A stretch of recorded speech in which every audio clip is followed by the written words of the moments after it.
So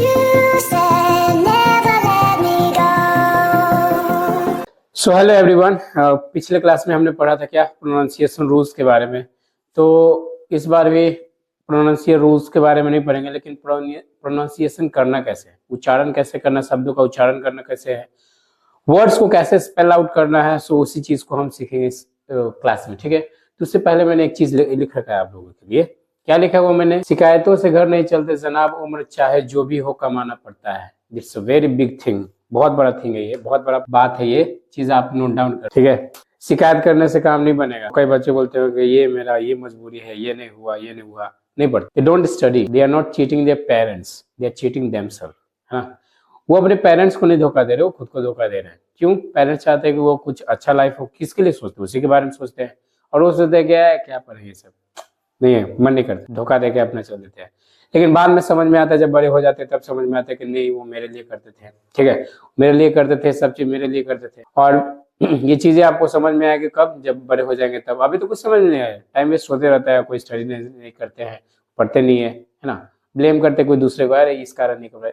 please don't do that. तो आज हम आते हैं इसी चीज को प्लीज भी ध्यान में रखते हुए चलेंगे, ठीक है। हमारा टॉपिक है प्रोनाउंसिएशन, शब्दों का उच्चारण कैसे करना है, वर्ड्स स्पेल आउट कैसे करना है। जैसे कि पहला आता है, तो एक चीज इसमें ध्यान रखने की बात क्या है, सीवी।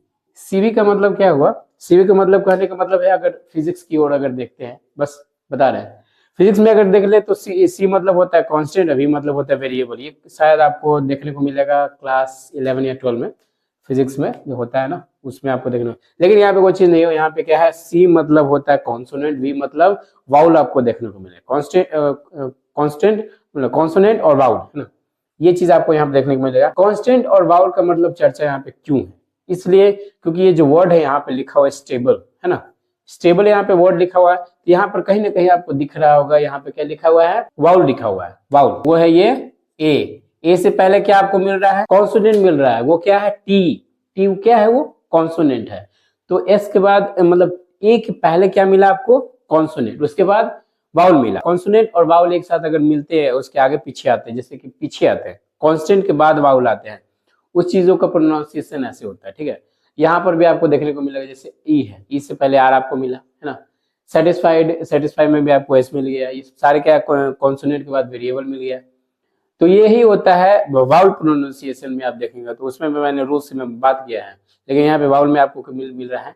एवरीबॉडी वेग, यहाँ पे भी आपको सारे में आपको देखने को मिलेगा। स्टेबल में अगर देखते हैं तो ए की प्रोनाउंसिएशन होता है स्टेबल, ए स्टेबल। तो ए की मात्रा आ रहा है हिंदी में, ए की मात्रा देखा जाए तो स्टेबल, यानी कि इसका हिंदी में मैंने लिख रखा ताकि बेटर अंडरस्टैंडिंग आपको हो। स्टेबल मतलब स्थिर, इस किसी चीज का स्थिर, पानी का स्थिर, पानी का स्थिर कभी स्थिर रहता नहीं, वो तो बेहतर भाव में रहता है। स्थिर कोई स्थिर यानी रुका हुआ कोई भी चीज, स्टेबल आराम से हो, बैलेंस हो, बैलेंस का सिंपल में बैलेंस उसको बोलते हैं। रिसीव अगर देखा जाए तो रिसीव क्या करता है, इसमें ई की मात्रा आता है, ई और ये बड़ी, ई में दोनों फर्क, छोटी बड़ी में हर सही दीर्घ में फर्क नहीं। यहाँ पे ई बड़ी वाला है, जो कि रिसीव, रिसीव है ना, रिसीव प्रेशर लग रहा है ना, जोर पड़ रहा है, स्ट्रेस पड़ रहा है, इसीलिए आपको बड़ी की मात्रा, जब स्ट्रेस पड़े तो बड़ी की मात्रा है, जब स्ट्रेस ना पड़े तो वो छोटी की मात्रा है, यानी कि हर सही है ना, हर सही दीर्घ आप लोगों ने पढ़ा होगा। रिसीव यानी कि प्राप्त कर लेना, कोई भी चीज को रिसीविंग लेटर होता है ना, अपॉइंटमेंट मिलता है तो कोई चीज कोई रिसीव करता है उसको, तो वही बोलते हैं रिसीव यानी प्राप्त कर लेना, करें। सेटिस्फाइड यानी कि संतुष्टि होना, यहाँ पे पता नहीं, हाँ संतुष्ट, संतुष्टि होना, जो ही संतुष्टि।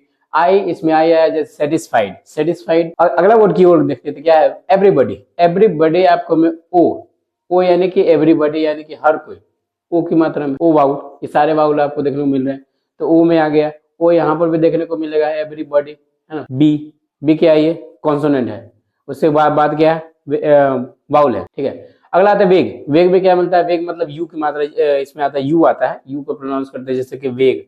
वेग क्या होता है? ये अस्पष्ट, कोई भी चीज अस्पष्ट जो दिखता नहीं हो, है ना, उसको बोलते हैं अस्पष्ट, स्पष्ट रूप से दिखे ना, उसको बोलते हैं। एक और ये एक प्रोनाउंसिएशन दो प्रकार से होते हैं, दो तरीके से होते हैं। एक होते हैं ए की मात्रा वाले में, एक होता है ए की मात्रा में, है ना। तो सिंपल मैंने लिखा है ये एक ए की मात्रा और उधर ए की मात्रा में। तो एन में अगर चला जाए ए में, तो फैन ए की मात्रा है ना, फैन, पैन, कैन, मैन और रैन, है ना, सारे में आपको क्या देखना, ए की मात्रा है। पंखा, फैन मतलब पंखा, तो सारे हिंदी आप लोग जानते हो, लेकिन फिर भी लिख लिए बेटर अंडरस्टैंडिंग के लिए। पैन यानी कि कढ़ाई, और कैन तो कर सकने वाले काम, मैन आदमी, रैन जो दौरा, भागा उसको। एक ही मात्रा अगर चलते हैं, देख में fake, take, make, cake, snake, कितना सिमिलर वर्ड है, पढ़ने में भी थोड़ा अच्छा लगता होगा। सिमिलर सा वर्ड है, राइम्स बनता है। फेक मतलब नकली, टेक मतलब लेना, और मेक मतलब बनाना कोई भी। केक, केक जानते होगा, बर्थडे में सभी को यूज करते होंगे। स्नेक तो पता ही होगा, एक स्नेक। इस चीजों के बाद अगर चलते अगला, तो ये एक चीज मैंने अलग से लिखा है, इस चीजों को अलग से।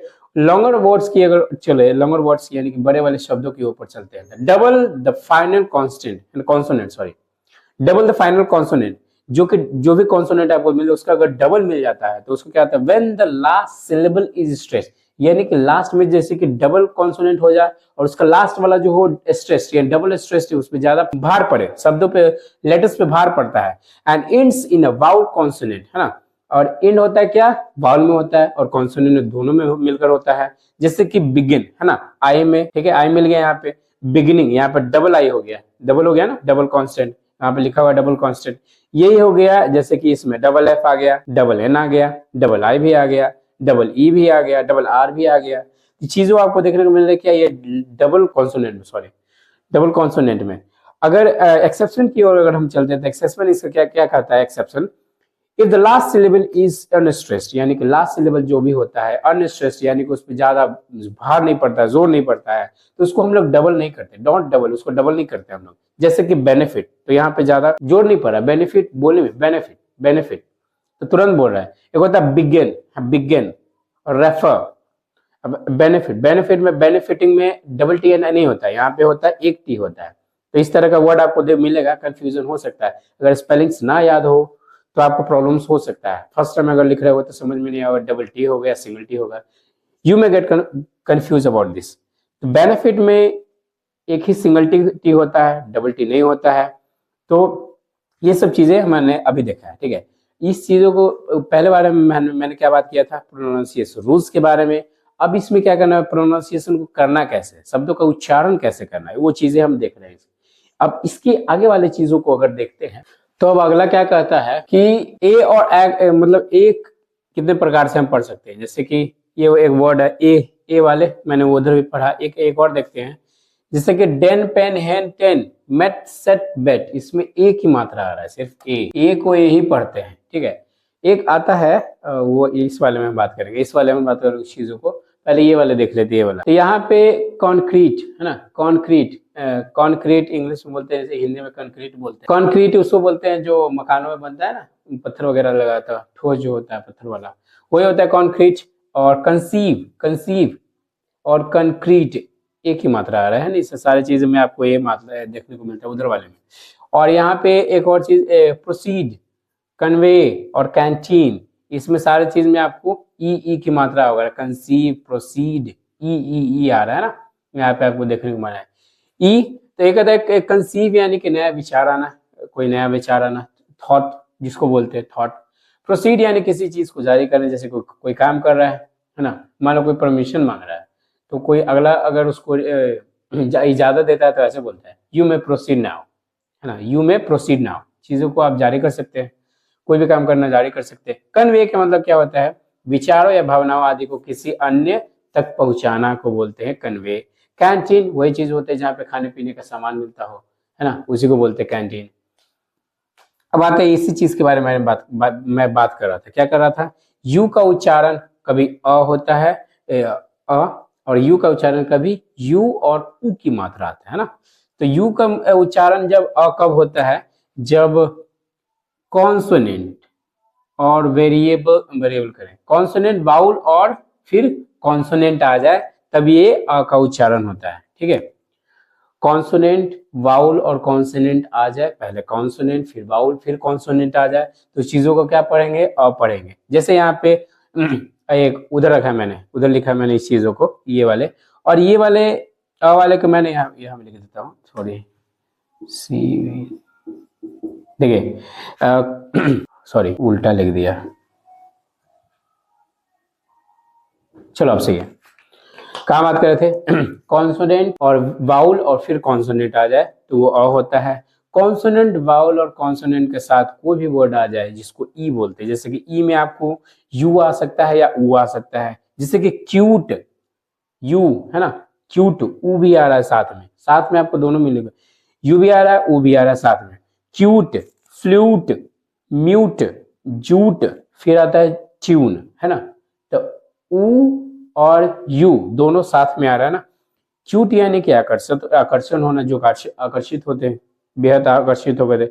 फ्लूट बांसुरी सभी कोई बजाते होंगे। फिर आता है म्यूट, म्यूट यानी कि आप जानते हो, सभी कोई जानते हो, क्योंकि टीवी देखते हो तो वहां पे म्यूट वाला बटन में आपको देखने को मिलेगा, म्यूट। फिर आता है जूट, जूट उसको बोलते हैं जैसे कि जूट का बोरा, है ना। आप वहां पे आलू जनरली आपको देखने को, पोटैटो का बोरा जो होता है, आलू का बोरा होता है, वो देखने को मिलेगा, जूट का बना होता है, वो बेहद सख्त होता है, मजबूत होता है वो। आगे फिर आता है ट्यून, ट्यून क्या यानी कि धुन करना, धुन होता है, उसी को बोलते हैं ट्यून। अब आते हैं इस चीज को, कॉन्सोनेंट, वाउल और फिर से कॉन्सोनेंट, यानी कि फन, फन रन सन, फन, ये भी थोड़ा मैंने सिंपल वे में लिखा है, अरेंज इस तरीके से किया था कि पढ़ने में आपको भी अच्छा लगे। फन रन सन, है ना। उसके बाद दो चीज आपको देखने को मिलेगा डिफरेंट, जो है कट और ड्रम। ये चीजें मैं आपको क्या, अ की मात्रा, फन अ, फन अ, रन फिर अ ही आ रहा है लास्ट में, सन अ, फिर आता कट अ, कट अ, है ना। जैसे कि हिंदी में आप सीखे होंगे कमल वाला, ये वाला चीज कमल, है ना। कमल में आपने पढ़ा होगा हिंदी में क जोड़ अ, है ना, जोड़ म, जोड़ अ, जोड़ ल, जोड़ अ। तो ये चीज आपने हिंदी में पढ़ा होगा, तो साथ में क्या आता है अ, वही चीज आपको देखने को यहाँ पे मिलेगा। फन, है ना, अ, रन सन अ, सारे चीज में, कट अ, ड्रम अ, सारे के यानी कि फन यानी मजाक उड़ाना, रन दौड़ना, सन सूरज आप सभी को जानते हैं, कट काटना, और फिर आता है ड्रम, ड्रम यानी कि ढोल बजता है उसको। सारे चीज तो आप जानते हो। इंग्लिश भी चीजों के हिंदी में, मतलब इंग्लिश में इस तरीके से होता है, सेम चीजें प्रोनाउंसिएशन अगर थोड़ा सा रिलेटेबल करके देखा जाए तो बहुत आसान होता है हमें पढ़ना, ठीक है। समझना भी बहुत आसान होता है, प्रोनाउंस करना भी बहुत आसान होता है, उच्चारण, शब्दों का उच्चारण बहुत ईजी हो जाता है हमें करना, ठीक है। तो इसकी आगे वाले फॉर्म पे चलते हैं, तो वो प्रकार से देखिए। आज का क्लास बस यहीं पे रखते हैं, क्योंकि वीडियो लंबा हो चुका है, ज्यादा समय आपके पास नहीं होगा, हमें पता है आप बहुत कम समय के लिए आएंगे। तो इसके आगे वाले फॉर्म को हम अगले तरीके से लेकर आएंगे, नए तरीके से आएंगे, और नए नए वर्ड्स आपको लेके आएंगे, नए नए उच्चारण करने का, प्रोनाउंसिएशन रूल्स, प्रोनाउंसिएशन का जो वर्ड होता है, जैसे कि बहुत सारे वर्ड्स होते हैं, तो सारे वर्ड्स को डिफाइन करते हुए हम अगले क्लास में चलेंगे, ठीक है। आज के लिए बस यहीं पे, ठीक है, मिलते हैं अगले क्लास में।